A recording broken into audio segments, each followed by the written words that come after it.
It's always a challenge to follow President Monson. All of the deacons, teachers, and priests, stand up, will you please? Just stand up and stretch for a minute. All the former deacons, teachers, and priests, you can stand up for a minute. Thank you very much.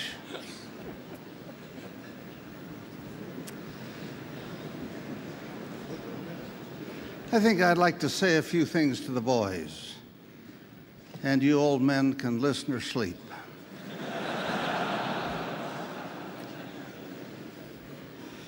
What a wonderful thing it is to be young in this time of the history of the church and the history of the world.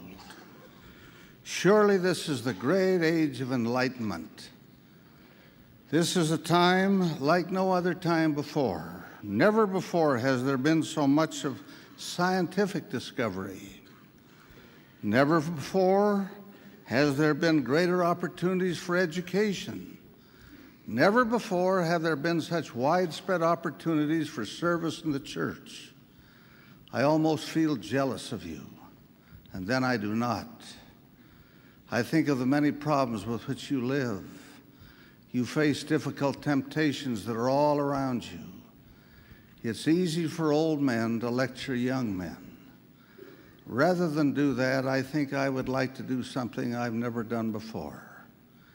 If you will permit me a personal indulgence, I wish to talk with you about some lessons I learned when I was a boy.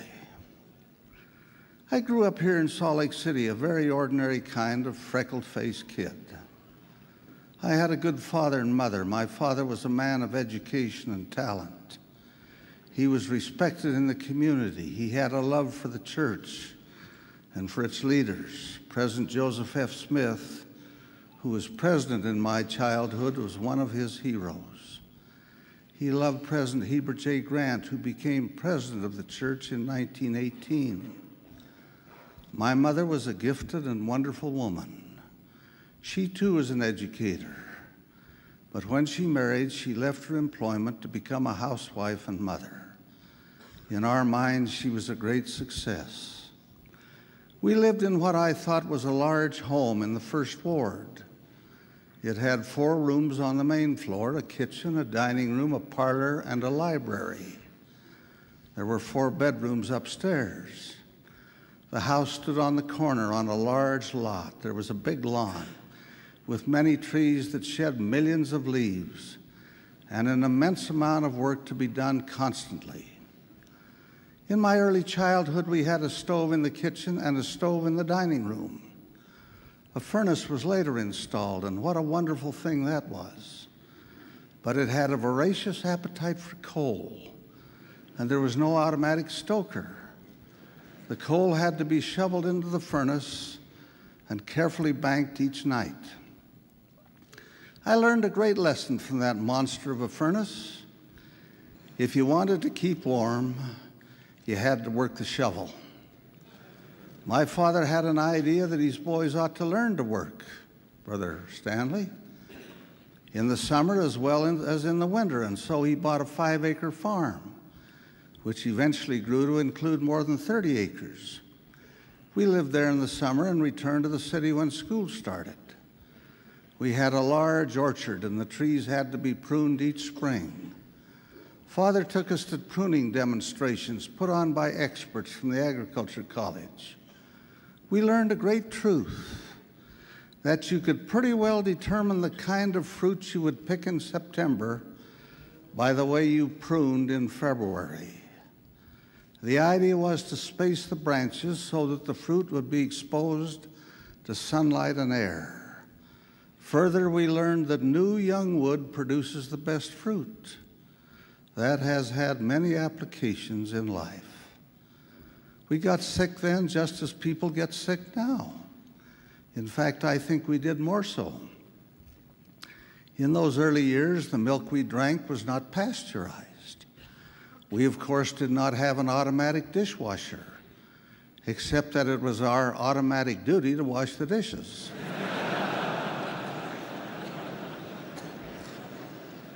When we were diagnosed as having chicken pox or measles, the doctor would advise the city health department that a man would be sent to put a sign in the front window. This was a warning to anyone who might wish to come to our house that they did so at their own peril. If the disease were smallpox or diphtheria, the sign was bright orange with black letters. It said, in effect, "Stay away from this place."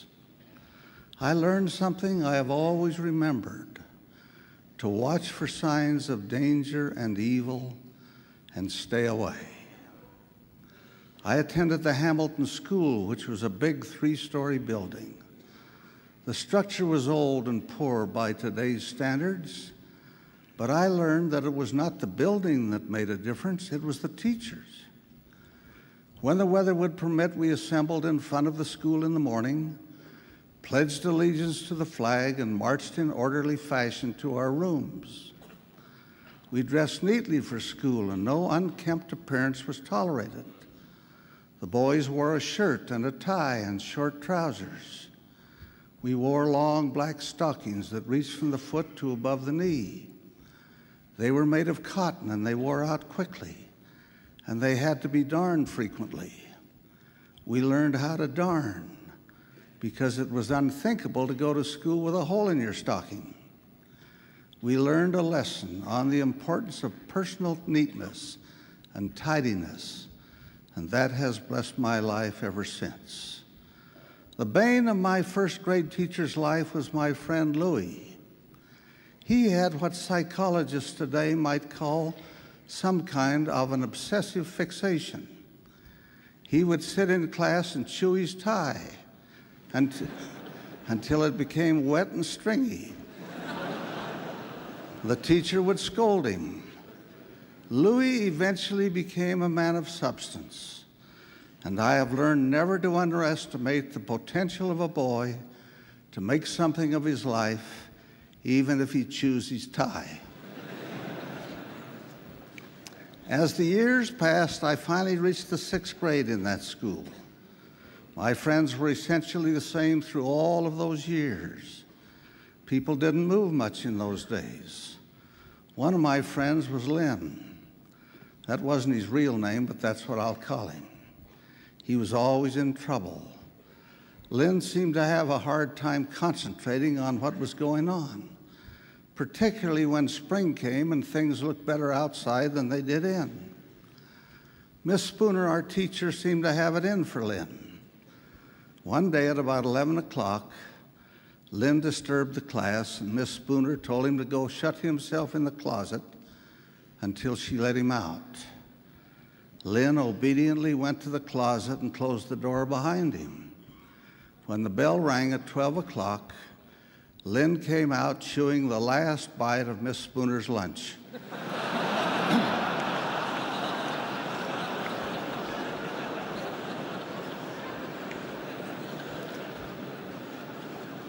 We couldn't help laughing, all but Miss Spooner, and that made matters worse. Lynn went on clowning throughout his life. He never learned until it was too late that life is a serious thing in which serious choices are to be made with much of care and prayer. The next year we enrolled in junior high school, but the building could not accommodate all the students, and so our class of the 7th grade was sent back to the Hamilton School. We were insulted. We were furious. We'd spent 6 unhappy years in that building, and we felt we deserved something better. The boys of the class all met after school. We decided we wouldn't tolerate this kind of treatment. We were determined we'd go on strike. The next day, we did not show up, but we had no place to go. We couldn't stay home because our mothers would ask questions. We didn't think of going downtown to a show. We had no money for that. We didn't think of going to the park. We were afraid we might be seen by Mr. Clayton, the truant officer. We didn't think of going out behind the school fence and telling shady stories because we didn't know any. We'd never heard of such things as drugs or anything of the kind. We just wandered about and wasted the day. The next morning, the principal, Mr. Stearns, was at the front door of the school to greet us. His demeanor matched his name.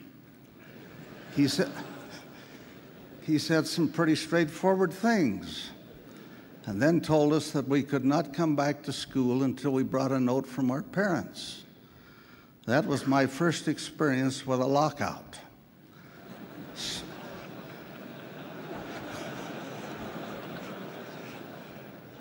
Striking, he said, was not the way to settle a problem. We were expected to be responsible citizens, and if we had a complaint, we could come to the principal's office and discuss it. There was only one thing to do, and that was to go home and get the note. I remember walking sheepishly in the house. My mother asked what was wrong. I told her. I said that I needed a note. She wrote a note. It was very brief. It was the most stinging rebuke she ever gave me. It read as follows: Dear Mr. Stearns, please excuse Gordon's absence yesterday. His action was simply an impulse to follow the crowd. She signed it and handed it to me. I walked back over to school and got there about the same time a few other boys did. We all handed our notes to Mr. Stearns. I do not know whether he read them, but I have never forgotten my mother's note. Though I had been an active party to the action we had taken, I resolved then and there that I would never do anything on the basis of simply following the crowd. I determined then and there that I would make my own decisions on the basis of their merits and my standards, and not be pushed in one direction or another by those around me. That decision has blessed my life many times, sometimes in very uncomfortable circumstances. It has kept me from doing some things which, if indulged in, could at worst have resulted in serious injury and trouble, and at the best would have cost me my self-respect. My father had a horse and buggy when I was a boy. Then one summer in 1916, a wonderful thing happened. It was an unforgettable thing. When he came home that evening, he arrived in a shining black, brand new Model T Ford. It was a wonderful machine, but by today's standards, it was a crude and temperamental sort of thing. For instance, it did not have a self-starter. It had to be cranked. You learned something very quickly about cranking that car. You retarded the spark, or the crank would kick back and break your hand. When it rained, the coils would get wet, and then it would not start at all. From that car, I learned a few simple things about making preparation to save trouble. A little canvas over the cowl would keep the coils dry. A little care in retarding the spark would make it possible to crank without breaking your hand. But the most interesting thing was the lights. The car had no storage battery. The only electricity came from what was called a magneto. The output of the magneto was determined by the speed of the engine. If the engine was running fast, the lights were bright. If the engine slowed, the lights became a sickly yellow. I learned that if you wanted to see ahead as you were going down the road, you had to keep the engine running at a fast clip. So, just as I've discovered it is with our lives, industry, enthusiasm, and hard work lead to enlightened progress. You have to stay on your feet and keep moving if you're going to have light in your life. I still have the radiator cap of that old 1916 Model T. Here it is. It is a reminder of lessons I learned 77 years ago. I've learned something else from that car. I now ride in a car of modern vintage. It is quiet and powerful. It has every convenience, including heating and air conditioning. What has made the difference between that old black 1916 hard-riding and noisy Model T and today's automobiles? The difference has come because thousands of dedicated and able men and women over 2 generations of time have planned and studied, experimented, and worked together to bring about improvement. I've learned that when people of goodwill labor cooperatively in an honest and dedicated way, there is no end to what they can accomplish.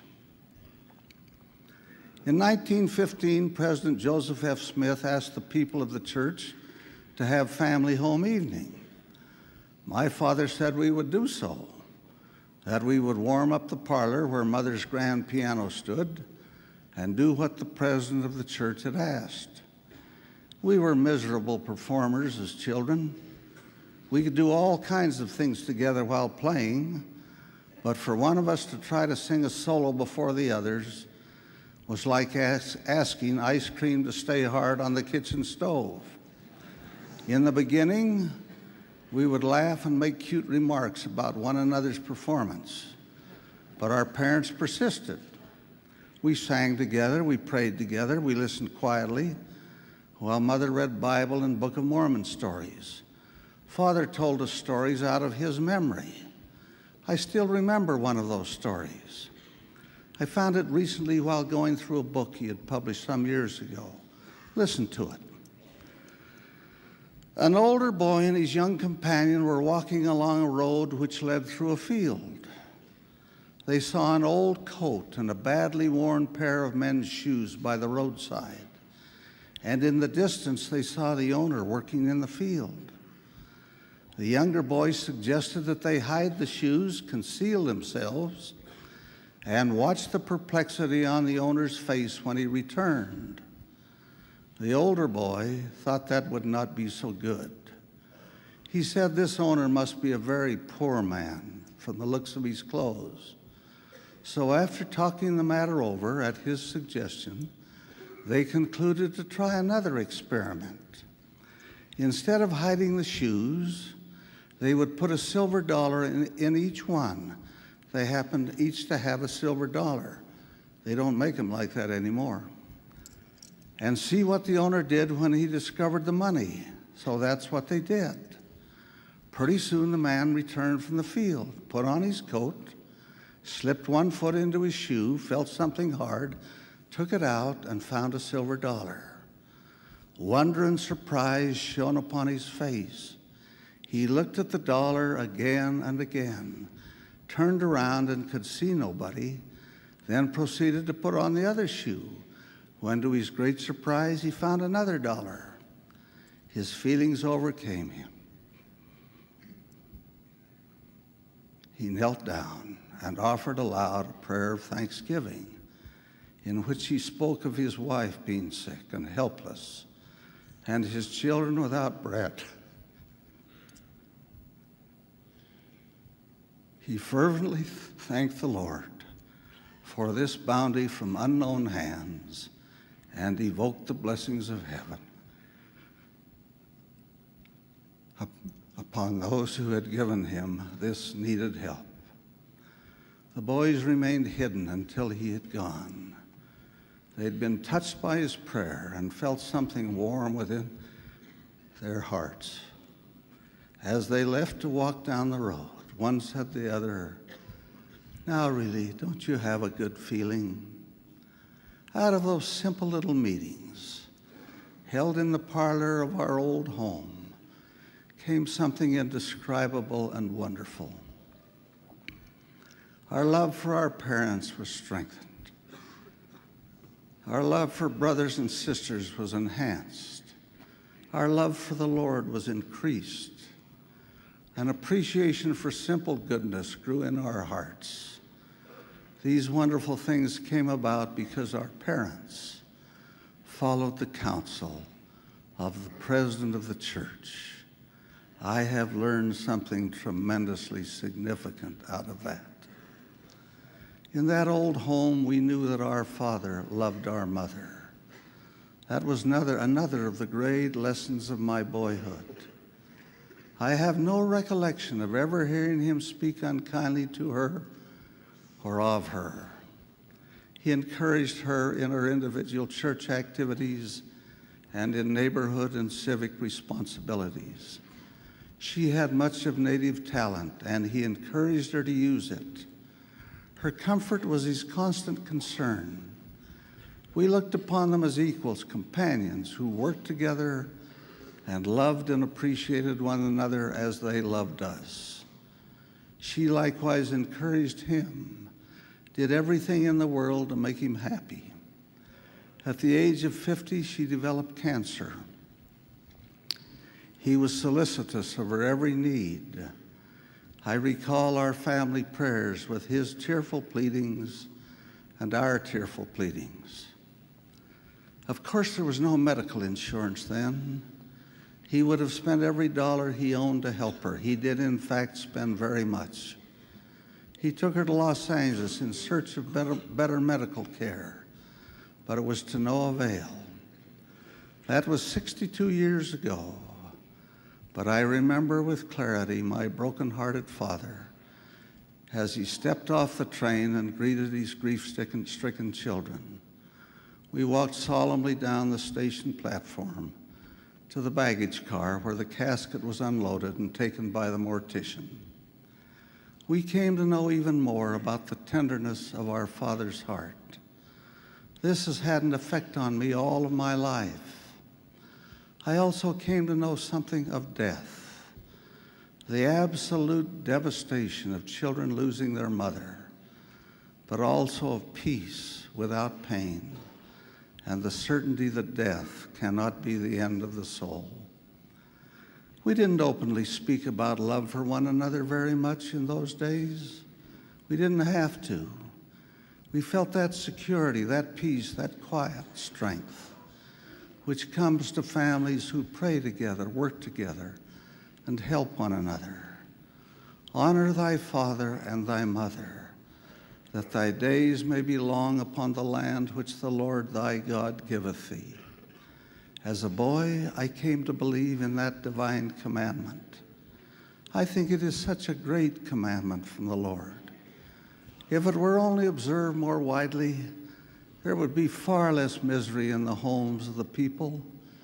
Instead of backbiting, accusation, argument, there would be appreciation and respect and quiet love. My father is long since gone. I have become a father and a grandfather and a great-grandfather. The Lord has been very kind. I've experienced my share of disappointments, of failures, of difficulties, but on balance, life has been very good. I have tried to live it with enthusiasm and appreciation. I have known much of happiness, oh so very much. The root of it all, I believe, was planted in my childhood and nurtured in the home, the school, and the ward in which I grew, where I learned simple but important lessons in living. I cannot be grateful enough. My heart aches, I grieve when I see the tragedy of so many broken homes, of homes where husbands do not seem to know how to treat their wives, of homes where children are abused and grow to become the abusers of another generation. None of this tragedy is necessary. I know it is not. The answer to our problems lies in following the simple gospel of Jesus Christ, the Son of God who brought into the world his Father's love. Brethren, will you forgive me for taking your time to talk in a personal way as I have done? I did not know how to say what I wanted to say without doing so. Young men, do what is right. Let the consequence follow. Choose the right when a choice is placed before you. Fathers, be good men, that your wives will speak of you with love and appreciation, and your children will remember you with gratitude everlasting. I humbly pray in the name of Jesus Christ. Amen.